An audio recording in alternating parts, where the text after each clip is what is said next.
temos um 40 minutos diferente. Isto porquê? Porque não temos um convidado, mas sim dois. E são dois convidados muito, muito especiais. Dois amigos, mais de 50 anos de amizade e muitas loucuras, ao que sei, e esperemos saber algumas. São dois dos maiores vultos da música pop portuguesa, autores e intérpretes dos maiores êxitos musicais da canção portuguesa dos últimos 50 anos. Tozé Cid é o nome do álbum que lançaram precisamente com músicas censuradas do tempo do quarteto 1111 e muitas que têm composto em conjunto ao longo das décadas. Isto é só mesmo para abrir o apetite. Vamos saber tudo hoje com José Cid e Tozé Brito em 40 minutos aqui na Rádio Observador. Bem-vindos, muito e muito obrigado. Ou bem-vindo, não é? Porque é Tozé Cid em 40 minutos. Exatamente. Falamos a meias. E além de mais, somos... Acho que isto é para o Guinness. Somos somados os dois 150 anos. Vocês estão a fazer uma entrevista 52. a 152, exatamente. 152 anos. Fósseis. Nada disso, nada disso. Vamos começar exatamente pelo álbum, que de resto está aqui mostrar para a câmara e que vou deixar aqui em cima da mesa. Tozé Cid, que surge, algo que eu sei, depois de um almoço e com a ideia, digo eu, da Maria Inês, não foi, Menezes, mais Exatamente. ou menos, que gosta sempre Foi de ela lançar. que batizou. Foi ela que batizou o álbum. Nós estávamos a falar sobre a possibilidade de gravarmos um álbum, precisamente voltando atrás e regravando canções que ficaram para trás, são menos conhecidas, mas para nós são ainda talvez mais importantes do que aquelas que são conhecidas. E de repente nesse almoço a Inês disse: porquê é que não se poderá chamar Tozé Cid? E nós dissemos: olha, boa, está batizado. E ficou, até hoje, foi um nome de trabalho durante um ano e agora ficou. E o que é que as pessoas podem esperar deste álbum? Eu, como sou um rapaz modesto, direi que isto é uma obra-prima. Pronto.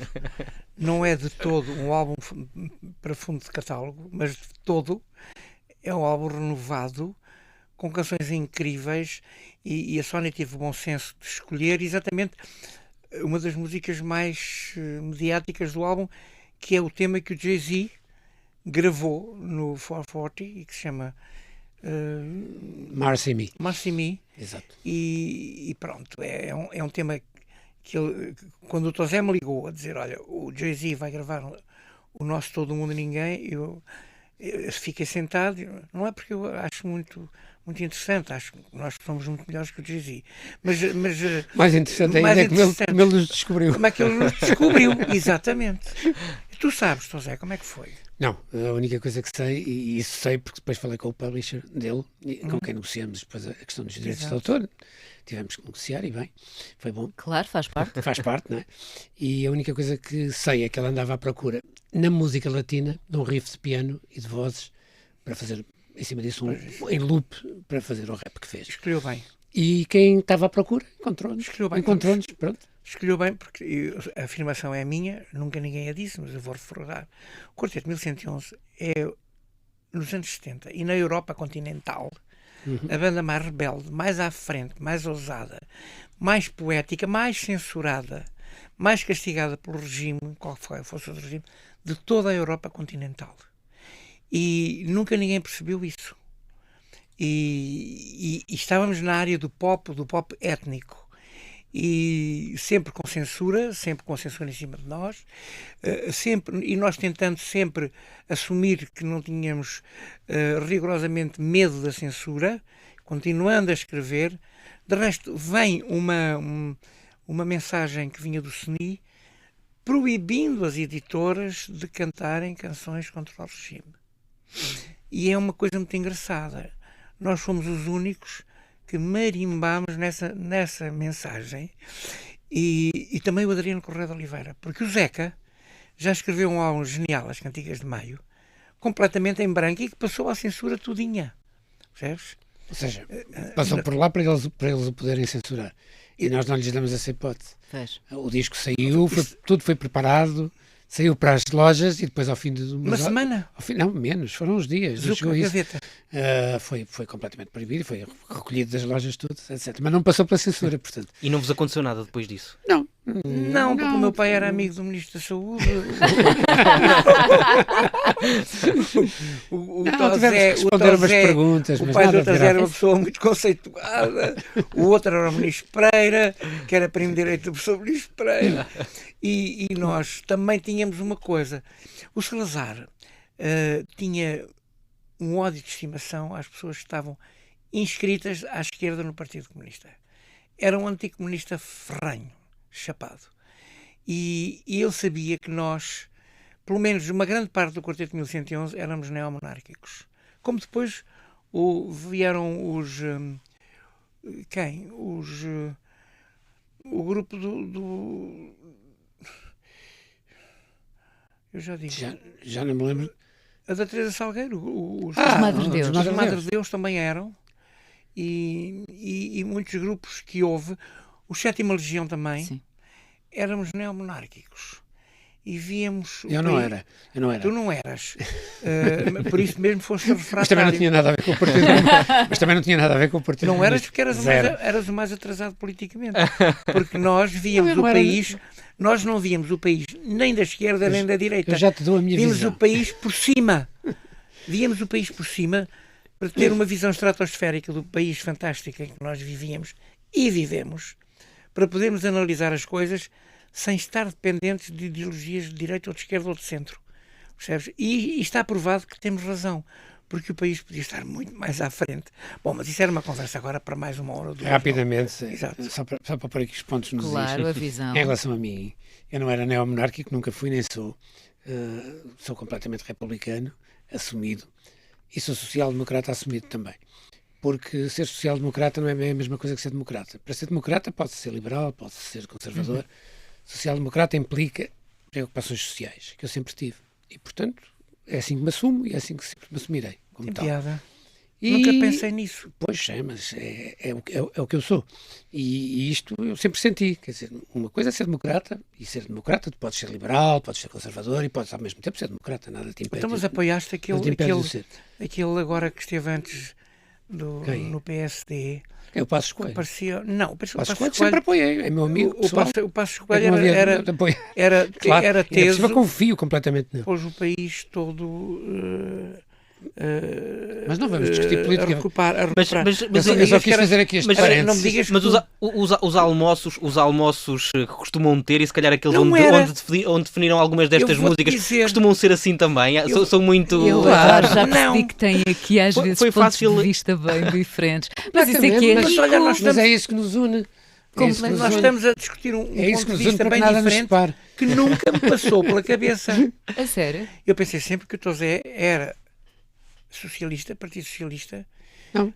Talvez ligeiramente maçom, não sei se és ou não, mas não, também nunca. Não é crível, isso fazes bem. Sou benfiquista, é a minha única tribo é o Benfica. Somos dois. Mas não sou tão ferrenho como tu. Eu sou benfiquista, mas, por exemplo, fiquei apaixonado pela prestação incrível que o Sporting teve há uma semana dramática e também gosto de ver essas coisas. Eu gosto de futebol, fundamentalmente. Eu sou português. A verdade é que pronto, fazes bem. A social-democracia é interessante. Aliás, o Sá Carneiro, que era um homem que eu muito admirei. Mas que na parte final eu desobedeci, porque ele queria ainda bem. Ele queria me levar para o Porto na avionete com que ele... Sim, eu recusei. Porque o Soares Carneiro fazia parte de um grupo de pessoas que me tinha proibido 8 anos de entrar em Angola. E, portanto, eu não ia fazer... Aliás, o Soares Carneiro tinha uma... como militar até tinha uma visão interessante política, mas eu não ia apoiar uma pessoa que me tinha censurado a entrar em Angola. Ele e mais umas pessoas. Conclusão, recusei formalmente ao Sá Carneiro um telefonema no dia anterior. O Zé tem que vir connosco para o Porto porque as coisas estão tremidas. E diz, Sr. Primeiro-Ministro, a culpa é vossa porque escolheram o cavalo errado. Eu não vou para o Porto, não vou da avionete. Pronto, vamos continuar, estou cá. Foi fácil escolher estas 12 músicas ou não? O Tosé é que as escolheu, mais que eu. Foi? Olha, foi assim, o processo foi muito simples. Nós conversamos, quando começamos a conversar sobre o disco, dissemos, há que ir repescar algumas canções, das tais que já falamos, que estavam censuradas. Na altura, quando o disco saiu, foram todas censuradas. Portanto, aqui vocês optaram por não ir tanto pelo óbvio. Catarina, pelo mais praticamente conhecido. ninguém as tinha ouvido, percebes? Portanto, São canções lindíssimas. Eu pelo menos, considero-as, para além de bonitas, algumas extremamente fortes em termos da mensagem que passam e daquilo que na altura era atual e continua a ser. Porque nós estamos fundamentalmente... Esse disco foi proibido por duas questões. Um lado do álbum, aliás, o Zé escreveu todo. Eu não tinha chegado ao Quarteto 1111, o álbum já estava todo feito e tudo escrito pelo Zé. Quase todo. Eu depois toquei-o em palco, durante anos com o Zé. Mas na realidade há ali canções que eu admiro imenso, porque 50 e mais anos depois. Os dois problemas que nós falamos no álbum, de um lado era o problema da guerra colonial, mas não a guerra colonial em si, não estávamos a falar da guerra, estávamos a falar dos problemas que tinham a ver no fundo, com racismo. Fundamentalmente racismo.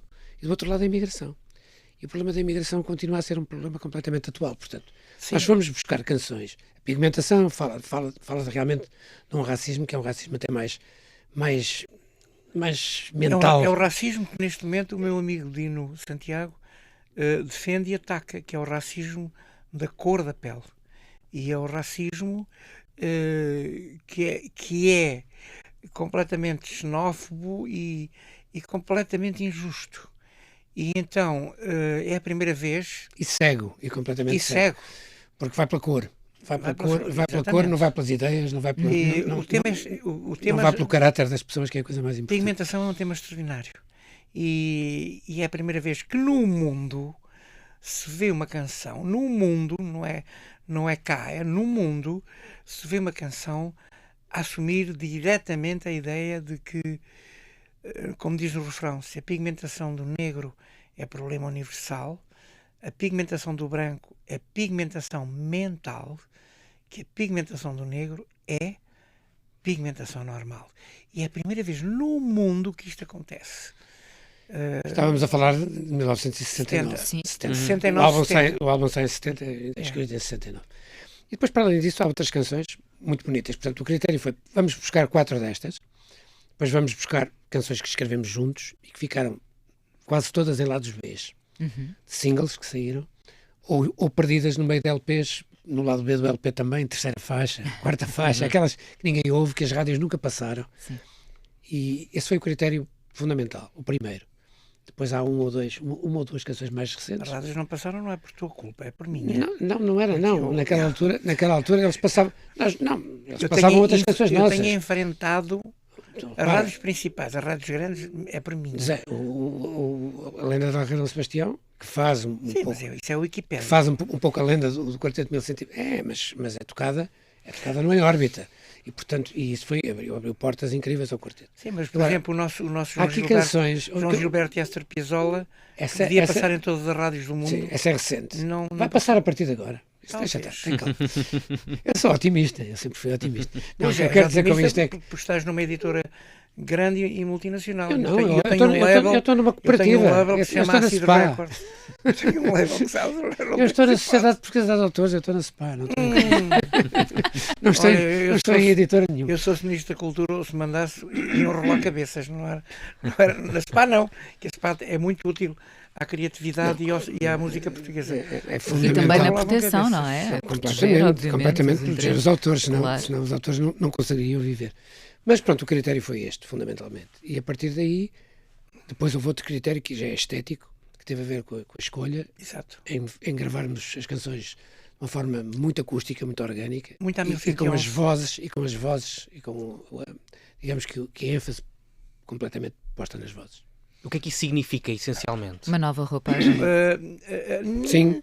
Há uma nova roupagem mais atual, mas eu usei fagotes, usei gaitas de foles, na produção usei flautas, cravo, harpas, usei uma série de instrumentos que iam dar um ar, não direi medieval, mas um som que não está na moda. Pronto. E o que não está na moda é o que pode vir a ser moda, atenção. O que está a dar já deu. Eu penso, como produtor, penso nisso. Houve alguma hesitação, pensou-se entregar isto a outra produção mais jovem, e eu aí pus os pés à parede. Não. Esta ideia, o que se deve fazer, eu tenho a certeza que sei.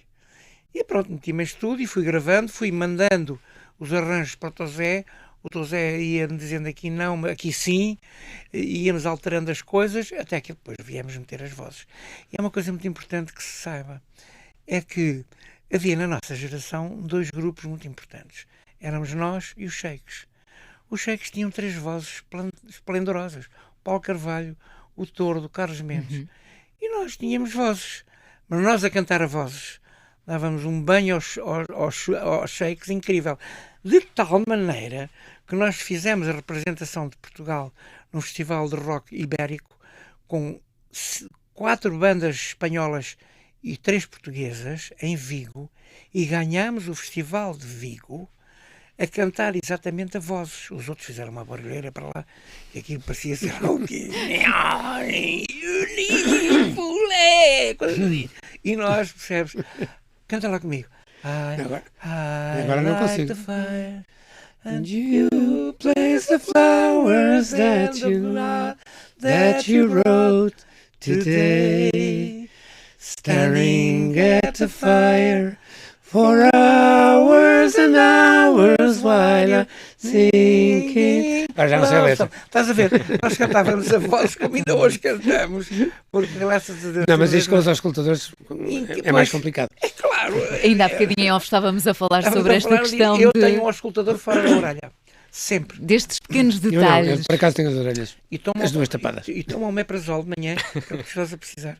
Porque essa é omeprazol. Não é. Isso vai tirar isso tudo. Eu já tomo. Só se tomar a dobrar. Olha, se calhar. Adoro. Na segunda parte, Diogo, deixamos só os 10 idiotas a e nós saímos, porque isto é delicioso. É a conversa de um velho com outro mais novo. Não, nada disso. Não, até porque eu tenho muita curiosidade. Estamos aqui a falar de mais de 50 anos de amizade. Qual é o segredo? Nós já vimos que vocês também têm coisas, e volto a dizer, eu acho que a riqueza passa exatamente por aí, por não estarem sempre de acordo, por terem até feitios se calhar um bocadinho diferentes. Sim, mas há uma coisa que há, é respeito, fundamentalmente. Eu não respeito nada. Mas eu respeito-te a ti. Eu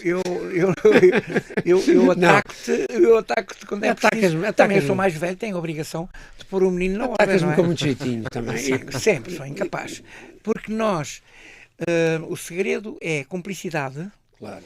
É a relação canina, é a arte, é a poesia, é o sonho, é as grandes causas, os grandes ideais, bater-nos pelas coisas que são certas, bater-nos é termos afinidades. Por 50, no mínimo 50% de música portuguesa nas nossas rádios, porque o grande problema das rádios em Portugal não é passarem a boa música estrangeira, é passarem a má música estrangeira em detrimento da boa música portuguesa que não se ouve e que muitas vezes fica perdida nos álbuns, porque um álbum não é só um CD single, há mais do que isso.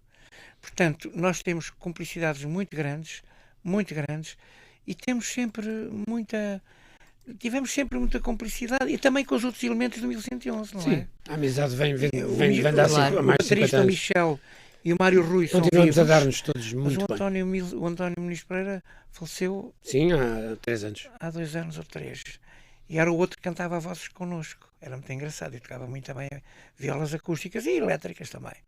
A verdade é que eu às vezes saem nos jornais e nas notícias todas que as bandas todas do planeta todos se zangaram uns com os outros, que acabaram em tribunal, que acabaram em insultos aqui e ali. Às vezes não tem muito a ver com o ego. Não, porque eu tenho um ego de merda e o Tosé não tem, mas eu tenho um ego péssimo. Não é ego, é aquilo que o Tosé disse, é respeito e acaba por ser coração, percebes? Nós até podemos dizer coisas que nos saem da boca, não nos saem do coração.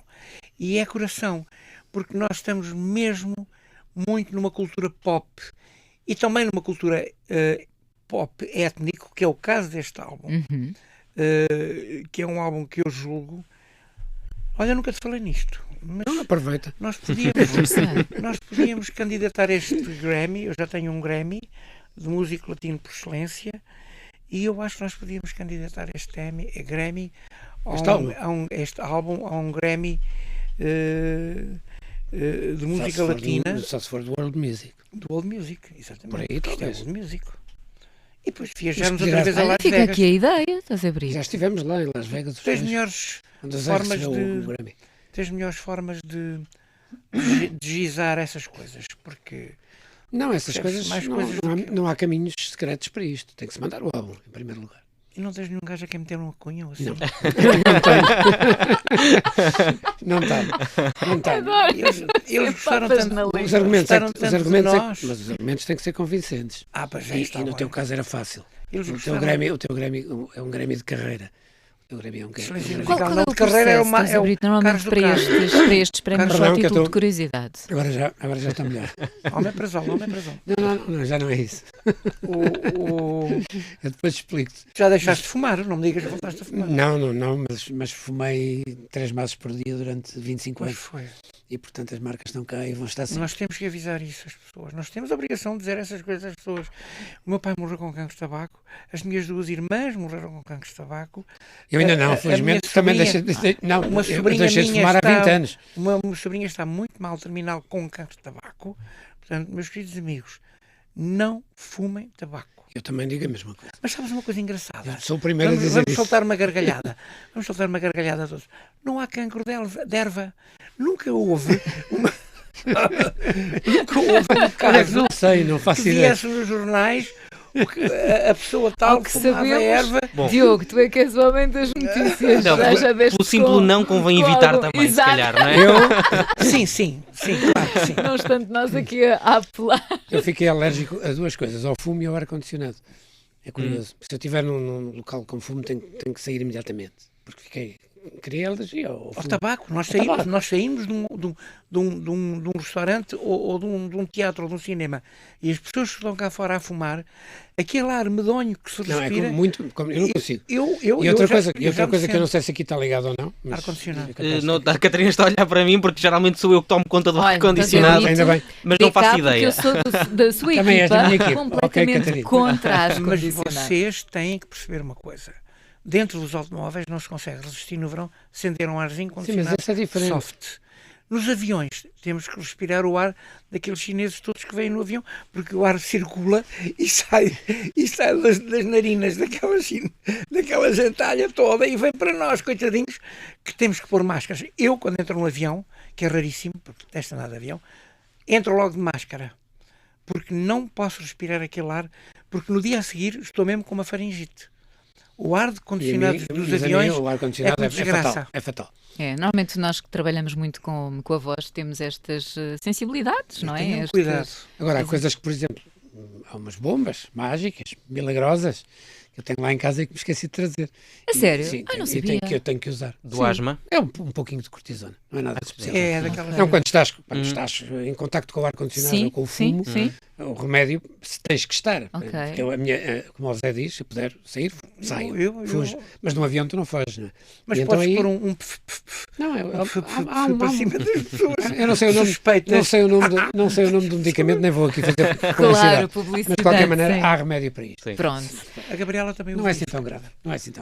Tem a ver com asma e sim, tem essas coisas, mas isto no meu caso é alergia. Muito. Paciência. Vamos deixar, eu neste caso vou deixar aqui se calhar. Não posso falar sobre alergias porque tenho várias, portanto não posso, é melhor mas podemos falar sobre algumas alergias na segunda parte. E sou invejoso. Olha, há uma coisa que eu sou invejoso. É das pessoas que comem imenso e não engordam. Fico com inveja. Mas apesar de tudo, não estraga a nossa amizade. Não estraga a nossa amizade. Estás sempre impecável. Eu como tudo o que quero e mais alguma coisa. Peso sempre 70 quilos, não sei disso. Não, já pesaste para aí uns 60 quilos. Quando fumava 3 maços de cigarros. Pois, exatamente. Eu era um palito. Eu era transparente. Agora deixei de ser transparente para ser fininho. Mas as raparigas da nossa geração não deixavam de olhar para ti loucas, alucinadas. Nós queremos saber. Mas se calhar vamos ter que começar a segunda parte por aí, não é? Exatamente. Não, tem que ser o Zé a contar que eu não posso falar nisso. Isso é para a revista Maria, aqui não. Não, mas. A Catarina pergunta e tu falas. Eu não posso. Nessa altura o Zé Brito sai e diz: eu não sei de nada. Revista Maria não, nova gente. Só que deixamos essas histórias para a segunda parte e também deixar já aqui um teaser, mostrar do CD. Quando nós tiramos, obviamente, aqui o CD, aparece um microfone. E este microfone tem uma história que fica para a segunda parte. Fica Sim, fica. Pode ser? Pode ser. Sim, Nós vamos contar a verdade hoje. Toda a verdade sobre este verdade. microfone. Quem é que vai falar? Conta tu. Quanto eu. Vamos ouvir, se calhar, a primeira versão do Tosé Brito, porque é mais, Aliás, a minha benévola. É mais ligeira. Não não. é sério. Eu digo porque a Sónia, a Maria João, que está aqui connosco, pediu-me para legendar cada uma das fotografias que me mandou e de repente manda-me essa fotografia deste microfone. E eu olhei para o microfone e uma vontade de rir louca e escrevi: um microfone que nós trouxemos de Vilar de Mouros, é onde cantou o Elton John. Este microfone foi o microfone que o Elton John usou em Vilar de Mouros no festival em 71, onde nós estivemos, para cantar. E no fim da atuação dele, distraídamente, de uma forma distraída, o nosso técnico de som trouxe o microfone dele, imaginem. Foi uma distração. Pôs no saco porque ele cantou. E uma coisa que é preciso esclarecer bem, é que ele cantou com a nossa aparelhagem. O Elton John cantou na nossa aparelhagem. Pediu-nos emprestado a aparelhagem. Estamos a falar de Vilar de Mouros. A do festival era fraca, era muito fraca, e ele pediu para cantar com a nossa. E nós dissemos com certeza. Não... Mas, José Cid, este microfone ainda existe. Existe em casa dele. Agora conta tu essa parte. O nosso técnico, que era muito jovem, eu lembro perfeitamente dele assim com um ar assim com um ar muito engraçado, a olhar para mim de lado e a tirar o microfone e pôr lá num saquinho e depois desaparecer com o saco. E depois, mais tarde, eu saquei do saco o microfone e vi com o microfone. Porque o Elton é, digamos, uma contribuição, porque nós emprestámos-lhe a aparelhagem. Foi troca por troca, o Elton para ele mais microfone, menos microfone. Não. Pois é, não é verdade? Não cantava. Nós cantámos ainda nos velhos Shuars, que eram dos shakes. Nós comprámos os microfones Shuars que os shakes tinham. Comprámos os shakes e cantávamos nesses micros. Aqueles Shuars SM58, os primeiros. E depois... o diretor do festival veio ter connosco, porque nós usamos a nossa aparelhagem, que seria o quê? Hoje em palco um side fields. Seria um side fields. Tem que nos traduzir, tem que nos ajudar. Os side fields são o som que há no palco, de lado, para os músicos ouvirem o som que está à frente. Não é o back, não é o som da frente, é o som de lado. Hoje há PAs, não é? Naquela altura não havia PAs. Sim. Cantavas com o backline, eu cantava com o Marshall 200 watts do baixo encostado aos meus ouvidos. E com o baixo no 10. Porque nós tínhamos que ser ouvidos por 20 mil pessoas lá ao fundo. E o som não chegava praticamente lá. Só havia uma hipótese. Era ter o amplificador, o meu Marshall de baixo, estava no 10, estava no limite vital, e a guitarra também com o potenciómetro todo aberto. E eu não sei como é que nós aguentávamos, como é que não estou surdo, mas não fiquei surdo. Porque era uma grande barulheira. Porque era uma coisa absurda. Era absurdo. Eu tinha um Hammond e um piano ligado nessa aparelhagem, de lado, e ouvíamos as vozes. Era uma aparelhagem Axtron, que seria uma coisa para aí hoje, dava para 2000 watts. Isto é, dava para 1000 pessoas ou 2000 pessoas à nossa frente ouvirem benzinho. Nada de graves, ali estavam 20 mil. Nada de graves, nem de subgraves, nem twitters. Dava para eles ouvirem. Porque a aparelhagem do Festival de Vilar de Mouros, em 1971, eram cornetas daquelas de feiras assim, com campânulas medonhas, com um amplificador geloso de 100 watts, com 2 entradas. Quer dizer, era impossível o Elton John cantar com aquilo. Para os grupos portugueses, passava, escapava, percebes? Havia 2 grupos, o Elton John e os Manfred Mann, realmente estavam habituados a outro tipo de material e ficaram completamente chocados quando perceberam onde tinham que cantar e daí terem-nos pedido a aparelhagem. E nós fizemos uma coisa muito engraçada, foi o nosso técnico esse tal que levou o microfone distraidamente. E ele disse, há uma solução. Nós, para atuarmos, vamos usar estas cornetas, pomos aquele geloso, em vez de ser no 10, pomos aquilo no 3, portanto aquilo vai ampliar não muito bem, mas vai deitar o som todo para o recinto todo, que estavam para aí 15 mil pessoas, e nós à frente, as pessoas que estiverem à frente são beneficiadas. E assim foi, pusemos o microfone em frente de umas colunas e mandámos para esse amplificador asqueroso, que se chamava geloso, mas que era asqueroso, e ampliámos para o som todo de Vilar de Mouros. E tocámos, fizemos um êxito incrível. Nós tocámos em Vilar de Mouros, houve lá, arrasámos. Aliás, nós o ano passado arrasámos, os 2. Aliás, há uma coisa de que eu nunca me esqueço, antes de falar do que se passou o ano passado, que é mais recente. Engraçado. Voltando a Vilar de Mouros, e só para acabar, eu lembro-me que nós entramos em palco, fomos a última banda a tocar antes do Elton John. e quando entramos em palco, o público estava todo virado de costas para o palco. Ou seja, a maneira de se manifestarem quando não gostavam do que estavam a ouvir não era a puparem nem a assobiarem, estávamos na época da paz, amor, flores, tudo bonito. Então a malta virava-se de costas, lá com as suas ervas, com as suas ganzas, o que tu quiseres chamar. E estavam todos virados de costas para o palco. E quando nós começamos a tocar, foi uma sensação absolutamente incrível começar a vê-los aos poucos virarem-se para nós e acabarem todos de pé à nossa frente, a cantarem connosco. O Tom Zé teve a boa ideia de cantar o hino da libertação americano. Glória, glória, aleluia. E nós toda a gente começou logo a cantar aquilo connosco. Porque nós não podíamos cantar nós tínhamos que chamar a atenção de alguma forma. E entramos em palco e eu lembrei-me disso e disse-me, vamos por aqui. E começamos a cantar à capela, só com vozes, glória, glória, aleluia. E a malta começou a virar-se, a cantar connosco, a levantar-se, e a partir dali entramos numa versão rock de glória, glória, aleluia, foi até ao fim.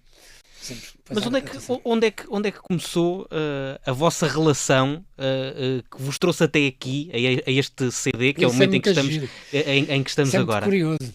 Estava eu a tocar, eu tocava no Pop 5, eu sou do Norte, sou do Porto, nasci no Porto, e o meu primeiro grupo foi o Pop 5. Mas és muito censurado por ser do Benfica e não tens Mas isso quem é do Porto e não é do Porto é do Benfica.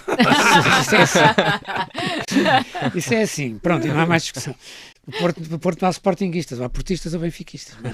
Bom, mas voltando à música. O treinador do Porto é meu vizinho, fica já a saber. Sérgio, eu sei, Sérgio Conceição. É um excelente treinador. E neste momento, se o Porto não o tivesse lá, não estava onde está. Não estava. De maneira nenhuma. Mas isso são outras cantigas. O que acontece é que eu estou a tocar com o Pop 5 numa festa em Penafiel, na Festa do Lago, em que eles esvaziavam um lago gigante. E de um lado havia um palco e do outro lado havia outro. O Pop 5 estava num palco, o Quarteto 1111 estava no outro. E na altura, o Mário Rui Terra, que era o baixista do Quarteto 1111, estava mobilizado para a Guiné. E eu de repente, e não era costume, porque havia, apesar da amizade que havia entre nós, entre grupos, nós estávamos todos bem, mas havia uma certa rivalidade, não havia, um grupo não ia pôr-se à frente do outro a assistir ao outro a tocar. Eu estava a assistir. E de repente eu olho e estava o Zé, e não estava só o Zé, estava o Zé e o António, estavam os dois. Eu digo, está aqui o Zé Cid, que eu só conhecia, na altura não era... Era um miúdo? Eu tinha 18 anos e ele tinha 28, tinha mais 10. Eu estava a tocar, está aqui o Zé Cid e o António Muniz Pereira de 1111 a olhar para mim, eu achei, isto é muito estranho. E no fim, quando nós tocávamos uma hora, depois tocava o quarteto uma hora, depois o Pop 5 uma hora, e era assim. E quando eu acabo de tocar, o Zé Cid, o Zé vem falar comigo, e o António diz-me assim, tu gostarias de vir tocar com o quarteto 1111 para Lisboa? Eu disse, estava a sair a sorte grande, não vou dizer nada, mas pronto, porque eu era só o melhor grupo português, ponto final. Não é? E eu disse, claro que sim, claro que gostava. Foi logo na hora. Disse-lhe que sim na hora, depois foi preciso negociar com o meu pai, depois foi porque eu só tinha 18 anos, era menor. Claro. Olha, não foi fácil. Tens que pedir ao meu pai, para ir. Porque não havia outra hipótese. Porque eu sou menor. E como é que isso foi? Eu falei com o Sr. Brito. Falei com o Sr. Brito. Se alguém dissesse Sr. Brito, eu olho para trás para ver se o meu pai está atrás de mim. Incrível. Era uma joia. Quando hoje me chamam a mim Sr. Brito, às vezes olho para trás para ver se está lá o meu pai. E ele diz-me assim, olha, gosto muito da ideia, até porque eu gosto muito de si e sei que você é um rapaz atinado e um rapaz casado. Tu eras um homem já casado. Com filha. Já tinha uma filhota. E acho que sim, acho que gostaria de muito. Mal ele sabia que o malandro e o perigoso era o filho dele, percebes? Que o Tosé tinha as raparigas todas da época e não se fazia rogado atrás dele, loucas, alucinadas, e que vivia, durante 1 ano e meio viveu a nossa casa e eu. Podes ter as namoradas aqui que quiseres. Por mim está tudo bem. Dava uma volta ao quarteirão. A única pessoa que estava contra ti era a porteira, que foi a ama, volto a repetir, do Vário dos Santos. Foi muito engraçado. A minha porteira foi a ama de peito do Vário dos Santos. Portanto, eu sabia e não gostava de Tosé Brito? Não, nem do Vário dos Santos. Não gostava a confusão era muita para... Ela não gostava era da confusão. O menino Ari era um menino muito difícil e mau. O Tosé Brito, gosto dele, mas anda aqui com estas gajas dos estrangeiras, não sei o quê, e eu ria, mas isso é a vida dele, se eu deixo vir cá para casa, o que é que você quer? Pronto. Mas a verdade é que depois o Tosé seguiu a sua vida, foi viver para Cascais e continuamos a tocar. Mas o que é que viu no Tosé Brito naquele concerto? Ainda se lembra? O Tosé tocava muito bem baixo e toca ainda. Aliás, é bom que se saiba que ele vinha para lá cantar comigo para o álbum. Eu preparei o álbum todo, produzi o álbum, não é? Chamei os músicos, escolhi-os a dedo para termos neste álbum uma sonoridade muito especial. Estás a ver, quem é que põe fagote num álbum cá em Portugal? Ninguém. E este fagote é só a solista de São Carlos. Estás a perceber? Depois temos uma violoncelista extraordinária que toca numa orquestra Sinfónica do Norte, a Catarina. Tivemos músicos, o músico base é o Amadeu Magalhães, que é ela por ela o maior músico da música popular portuguesa, e que o Tosé insistiu em que fosse ele. E isso são tudo mais-valias, sabes? São tudo mais-valias. Eu digo que tinha de ser diferente. Não podíamos ir por uma sonoridade eletrónica ou elétrica, se vocês lhe quiserem chamar assim, roqueira, nada disso.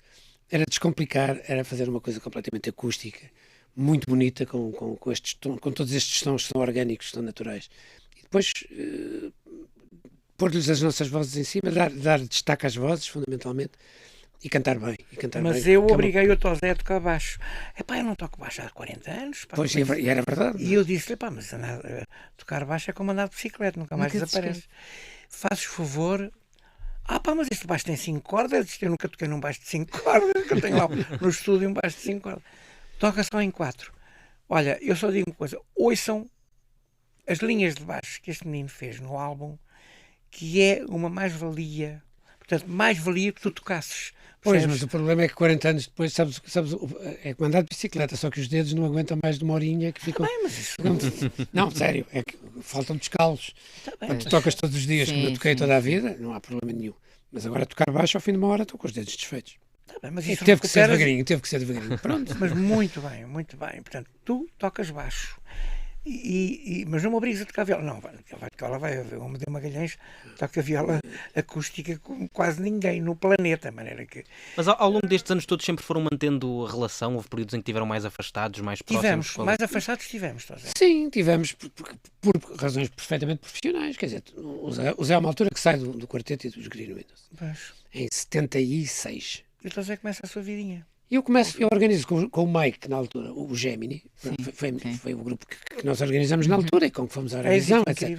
E o Zé começa a fazer uma carreira a solo que o leva pelo mundo inteiro, não é? A cantar em Portugal e pelo mundo fora. E depois ajudou-se? E depois eu saio do Gemini, ao fim de 3 anos, passo para a Polygram como diretor da AR, onde depois vim a ser também, tive outras funções mais altas, e nascem as Doce. E, portanto, eu virei muito para o lado das editoras, para o lado de ser o diretor da AR, o homem que assinava as bandas, escolhia os artistas, discutia o repertório com eles, etc. Estava ali todos os dias. Eu chegava à Poligrama de manhã às 10 da manhã e saía às 7, 8, 9 da noite, quando podia sair. E o Zé andava a cantar, por tudo que era mundo. E, portanto, houve alturas... Mas nunca perderam o contacto? Não, perderam o contacto completamente, mas chegamos a estar meses sem falar. Porque também havia uma coisa. O Tosé começou a trabalhar com o Ari dos Santos e eu comecei a trabalhar com a minha querida Natália Correia. Significa que o Ari dos Santos e a Natália Correia, sendo as duas intelectualidades talvez mais marcantes, as verbas mais interessantes da sua geração, tinham as suas picardias. Não quer dizer que nos conseguissem afastar. Sim. Nem pensar, não conseguiam. Mas isso faz-nos pertencer não a uma equipe, mas a um grupo de pessoas que estavam mais reunidas numa direção e noutra. Isto tem tudo muito a ver também, para quem não sabe, para quem nos está a ouvir e não conhece os meandros destas coisas. Eu estava na Poligrama, um dos meus artistas já não é, infelizmente, o Carlos do Carmo. O Carlos do Carmo era um dos artistas de proa da Poligrama. O Carlos do Carmo só trabalhava com o Zé Carlos Ari dos Santos. E de repente começa-me a pedir para eu escrever canções para ele, Carlos do Carmo, e obviamente que o letrista, o poeta, o homem que ia escrever as letras, era o Zé Carlos. Sim. E é daí que eu começo a conhecer o Zé Carlos Ari dos Santos, com quem trabalhei muitas vezes, devido ao Carlos do Carmo e à relação que eu tinha com o Carlos do Carmo, meu artista e meu amigo também. E o Zé andava por outros lados a fazer a sua música, fundamentalmente, e cruzávamos, curiosamente, nos festivais da canção de vez em quando. ciclicamente, todos os anos havia o Festival da Canção e muitas vezes nos cruzamos por lá. Aquele ano em que o Carlos Paião ganha. Eu tinha ganho em 1980 com o Adieu, Adieu, a Vida Jean Pai. E depois, no ano a seguir, de brincadeira e numa desportiva, fui ao Festival da Canção outra vez. Com uma canção, Morrer de Amor por Ti, que é uma balada que agora passou numa novela. E fiquei em segundo lugar. E ele estava com os Doce. Mas era suposto as Doce desse ano levarem uma grande canção à Eurovisão. Era o Alibaba. O Alibaba. E ficaram em terceiro. Ficaram em quarto. Foram em quarto. Penalizadíssimas porque despiram-se demais. Não, sério. Não tenho a menor dúvida. Não tenho a menor dúvida que a razão porque elas ficam em quarto lugar naquele ano é porque elas vão completamente, não diria completamente nulas, mas vão muito descascadas. Aqueles fatos que o Zé Carlos fez, lindíssimos, concorrentes. Lindíssimos. Fatos absolutamente... essa sim teria sido a imagem que nós gostaríamos de ter dado na Eurovisão. Mas o júri português, que era o júri nacional, correndo aquele velho sistema, e agora o júri de Braga, agora o Vila Real, e agora castigou-as. Era superior, Pronto, havia sempre gente muito conservadora, muito conservadora no júri. Aquelas gajas ali todas descascadas para cá dar. E o resultado foi que no ano seguinte elas vestiram-se até ao pescoço e com o bem bom ganharam o festival e foram todas tapadinhas do pescoço até aos tornozelos, não se via nada. E ganharam assim disparadas, com uma canção inferior. Quanto a mim, o bem bom é sem dúvida inferior ao Alibaba. O bem bom é muito giro. 2 da manhã. Bom.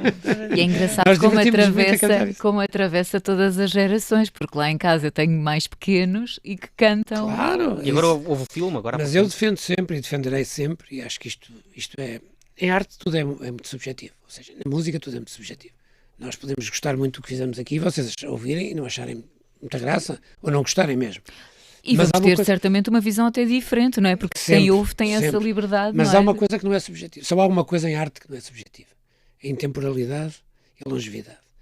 Quando alguma coisa dura 50 anos, como algumas canções que nós temos aqui, e que se eu as cantar, se nós cantarmos os 20 anos, nós vamos para cima de um palco, cantamos os 20 anos, que tem mais de 50 anos, cantamos a Lenda da Rainha Dom Sebastião, cantamos o Amanhã de Manhã, que escrevi para as 12, ou Pensando em Ti, ou as tuas canções todas que toda a gente canta do princípio ao fim.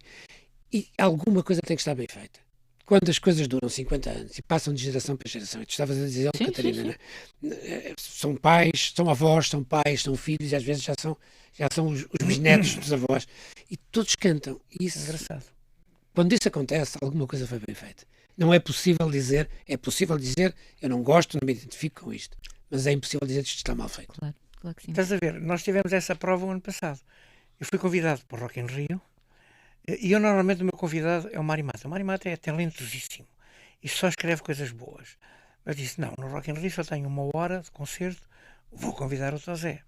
E quando eu convido o Tosé, já sei que é Dom Sebastião, a primeira música, tocada com gaita de foles, do Amadeu Magalhães, que é um esplendor. Depois, 20 anos, é toda a gente a cantar. Até cantam em inglês e tudo, lá, assim.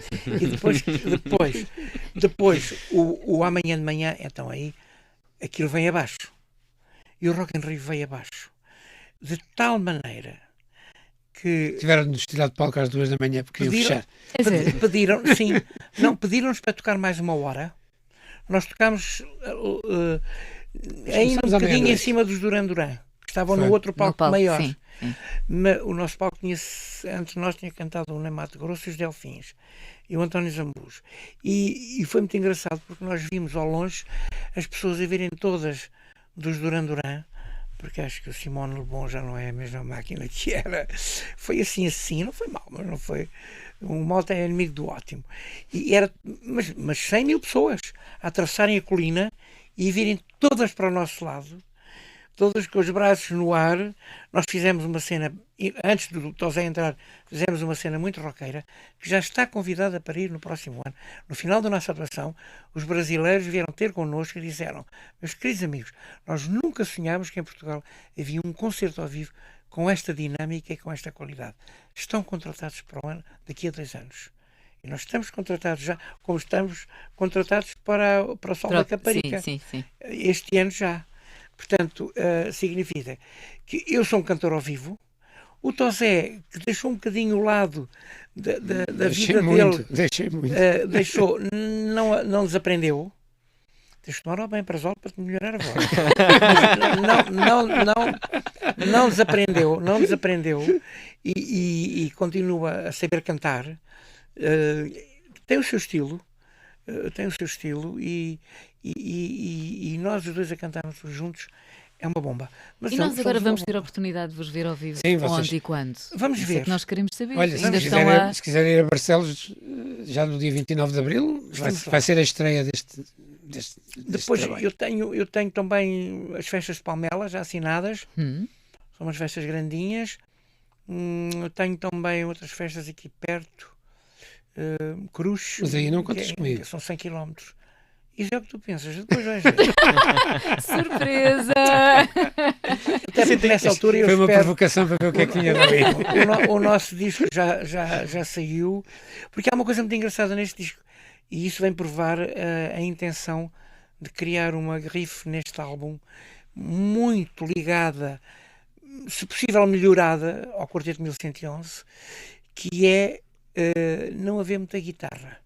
E há um tema que eu cantei, que eu adoro, já entreguei a um miúdo agora que ia ganhando o The Voice, um Diogo Carapinha, entreguei-lhe o tema, eles ficaram doidos, e vai cantar em dueto com o Dino Santiago, ainda não te disse isto, que é o Bairro do Fim do Mundo. O Bairro do Fim do Mundo é um tema que eu ouvi, que é todo do Tosé, e eu quando ouvi aquilo disse, não vais dar isto a ninguém, isto é para mim, que é a história muito bonita de alguém que vive comodamente instalado num arranha-céus de Cascais, mas que sabe que vê tudo à sua volta, um paraíso à sua volta de conforto, de beleza, o mar, Lisboa ao longe, Torrutra, mas também vê que por baixo do prédio há um grupo de rapazes e raparigas que se dirigem ao bairro do Fim do Mundo, que é o bairro marginal de Cascais. Na linha um bocadinho para mais à frente. Para se destruírem. Entre São João e a Parede. O poema é genial. Tu não dás este poema a ninguém, eu vou musicar isto. E ficou no álbum. Mas depois, quando ouvimos, aquilo era pop demais. E nem uma bonus track dava. Saía completamente nem uma bonus track dava. Okay. Então eu tirámos o tema. Então, eu gosto muito deste álbum. Este álbum é um documento. Atenção, é preciso dizê-lo. Eu gosto de dizer isto porque acho que muito mais. Nós poderíamos ser facilmente escolhido para aqui. Estas canções que estivemos aqui a falar, que o Zé diz, nós começamos a cantar e as pessoas cantam connosco e vão até ao fim a cantar. Era muito fácil termos aqui um álbum comercial, aquilo é que se chama um álbum comercial. Com os sucessos, não é? Exatamente. Fomos pelo outro caminho, completamente. O caminho oposto, que é o caminho de... Isto é um documento, isto são canções que nós queremos e gostaríamos muito que as pessoas ouvissem com muita atenção e que daqui a uns anos cá estivessem, pelo valor que têm. Não pela comercialidade, não pela facilidade, porque nós, quando queremos... Estamos aqui à vontade, e eu vou dizer isto com elas à vontade. O Zé é capaz de ser o maior melodista português e o mais profícuo nesse aspecto. Não, olha quem fala. Eu também sei escrever, eu também sei dar um jeitinho nesse aspecto. E, portanto, quando nós queremos escrever uma canção para vender e para chegar às pessoas, o vender já é relativo. Pode ou não vender. Sim, mas para as pessoas cantarem imediatamente, à segunda, ouvem a canção uma vez e à segunda estão a cantar connosco. Nós sabemos fazer isso. É uma coisa que se aprende. Claro. Isto é um ofício como outro qualquer. Não é uma inspiração divina. Não, isto aprende-se, trabalha-se. Este álbum é inspiração divina. Isto aqui é outra coisa, lá está. Isto aqui é outra coisa. Estas não são canções daquelas que se trabalham porque a gente sabe qual é a fórmula. Isto são canções que saem quando saem porque saem da alma e saem cá de dentro. E eu acho que esse é o grande peso deste álbum. Este é um álbum que não é um álbum fácil. Não estejam à espera de um álbum fácil. Mas é um álbum bom. Jornada, Domingo em Bidonville, Pigmentação, Lisboa ano 3000, que eu acho uma coisa incrível. Vai por aí fora, depois tens o Todo Mundo e Ninguém. Todo Mundo e Ninguém. O teu Memos, que tem uma nova maneira de encarar o mundo, o Memo. Os rios nasceram nossos, que é uma coisa completamente ecológica e tem a ver com o problema da poluição. Bola de Cristal. Está tudo atual, o Bola de Cristal também. Aquele tema Soldados Desconhecidos, que é um poema antimilitarista. E depois acaba com uma capa maravilhosa também. Já agora está muito bonito. Eu acho que estou um bocadinho decepcionante. Estás lindo. Nada disso. Estou mais giro do que pareço. Não, a capa é felicíssima. O João Maio, que foi o artista gráfico que a fez, está de parabéns. Eu acho esta capa felicíssima e é uma daquelas capas que, quando tu a vês ao longe, em qualquer lado, não te passa despercebido. Completamente. O videoclipe do primeiro tema é muito bem esgalhado. é muito à frente, aliás, muitíssimo mais à frente do que um poema medieval que nós estamos a cantar, mas no fundo acaba por...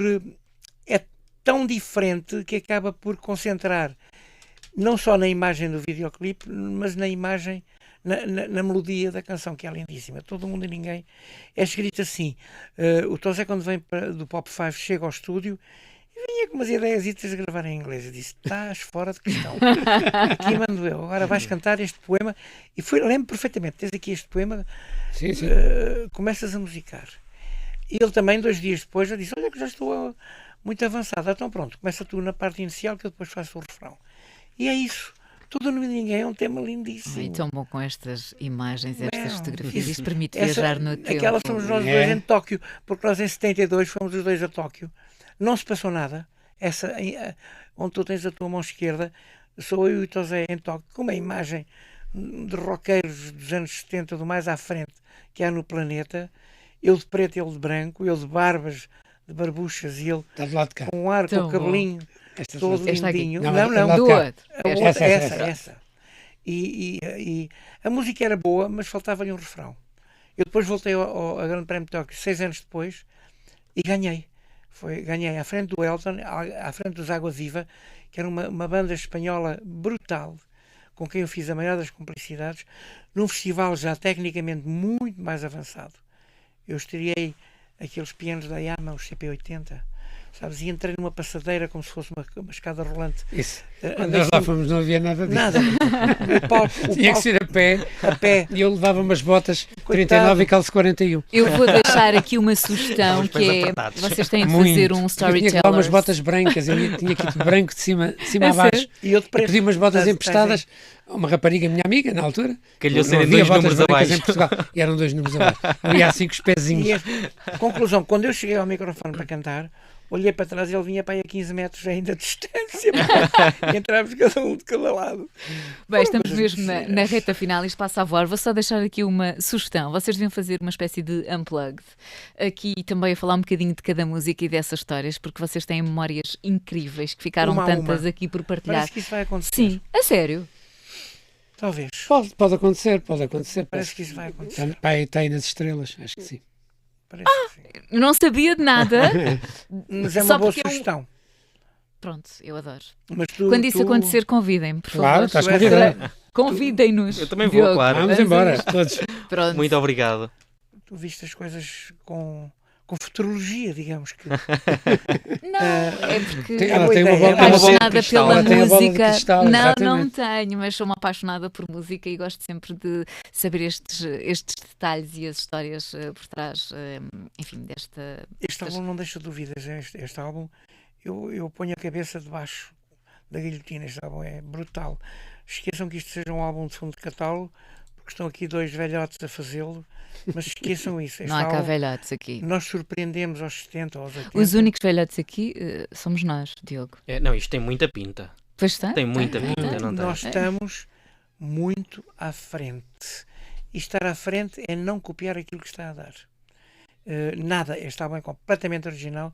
Querem qualquer coisa que soe fresco, novo, orgânico, acústico, bonito, tudo, está este álbum. E está feito. E pronto. Bela forma de terminarmos esta... E não se mexe mais. E não se mexe mais. E como diria Salazar, tenho dito. Muito obrigado. Muito obrigada hoje em 40 minutos a propósito do álbum Tosé Cid.